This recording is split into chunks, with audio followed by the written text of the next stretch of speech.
Welcome to the Michigan Golfer Show with your host, Bill Shelton. Join us each week as we explore the people, the places, and the events that shape our great game. Welcome to the Michigan Golfer. As we continue our series on the Ryder Cup matches, we're going to look at the decade of the 60s. Just as the 40s were a dominant time for the U.S. team, so were the 50s. By the 60s, Great Britain was tired of being beaten virtually every time we got together for the matches, and some changes were going to take place. Now the 60s were a time of hippies and the Iron Curtain and the Cuba Missile Crisis and student unrest and some of those things that later became known as drugs. All of those things going on, but still the world was interested in golf. And one of the things that was going to happen in the decade of the 60s, we were going to see the scoring change not once, but twice. We were going to see it move from a 2-day event to a 3-day event. Again, our commentator to kind of give us some insight into the history of the Ryder Cup, Walter Haig is here. And Haig, when you started this business way back long ago as a member of the Ryder Cup, there was 12 points. But obviously, by the 60s, the Brits decided there needed to be a different style of scoring.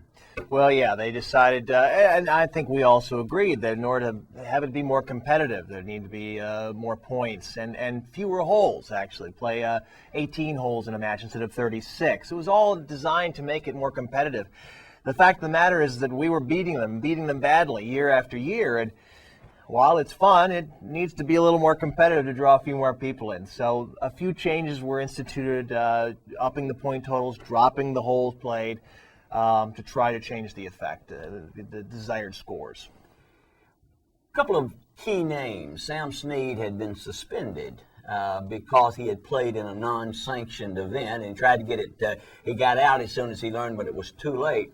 But another name debuted named Arnold Palmer. Now, Arnie was a little bit past your time, but you did get a chance to at least meet him and know him. Absolutely. Arnold Palmer was ended up being a very good friend of mine. He had a fire and a spunk to him that I really gravitated towards. And I called him after his British Open victory, and we spoke at length many times. And I really came to know him as a friend, and I think he knew me as a friend as well.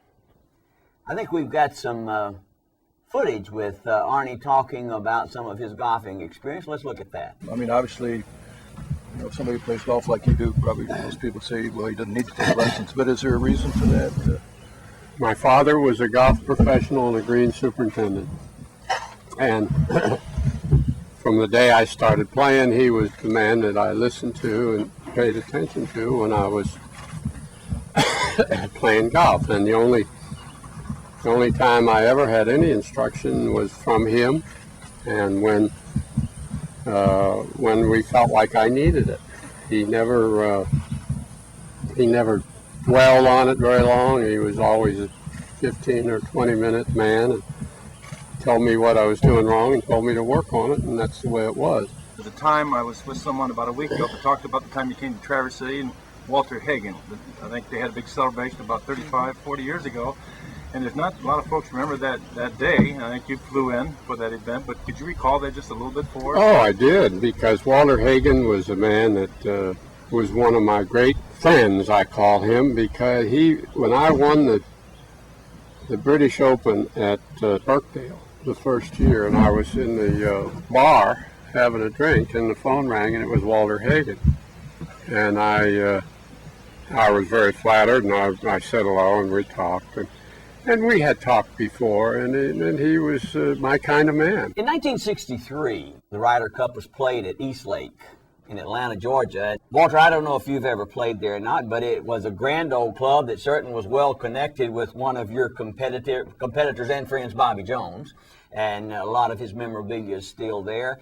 Palmer was the playing captain, and basically he led the team to just dominate. He just talked about this was the team that could beat the rest of the world, and he not only said it, but they actually did it. It was the second largest victory by a U.S. team in the Ryder Cup matches, and by this time we'd gone to a 32-point match as opposed to 24 from the previous Ryder Cup as they added the 4-ball competition.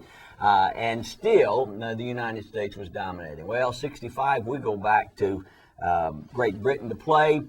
And one of the things that the American team learned to do was to change the shape of a shot because of the weather conditions. The wind can just play havoc with any sort of ball you try to loft in the air.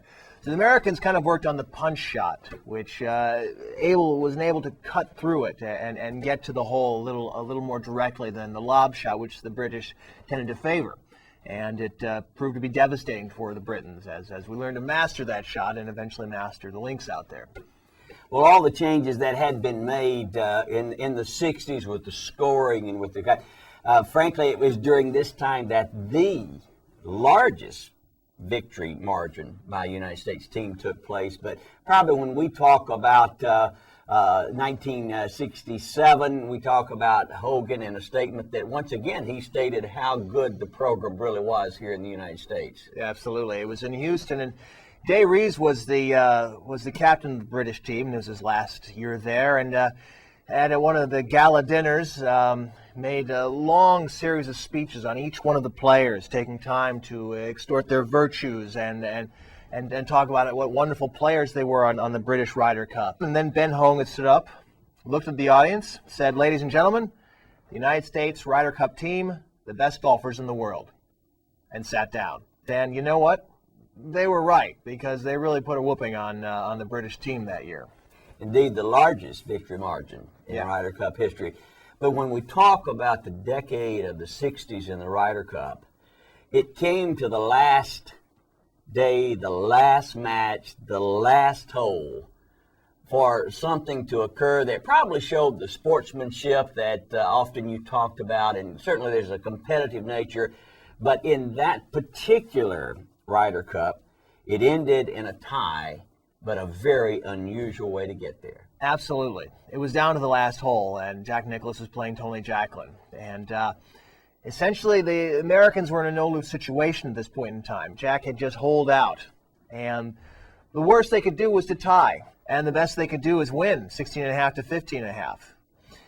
And all Tony Jacklin had to do was putt in what is debated as being a 18 to 20-inch putt. And Jack told him to pick it up. In fact, he picked it up himself. It was selfless, it was wonderful, and it really embodied what we were trying to create in the beginning, which was a sense of sportsmanship and camaraderie on the links, even though there was competitive play. It was a wonderful moment. And the Americans tied 16-16 with Britain, but we still took the cup. Well, the 60s, another decade of the Ryder Cup, other than one tie, dominated by the U.S. team. But things would begin to change in the 70s, and on the next edition of the Michigan Golfer, we'll take a look.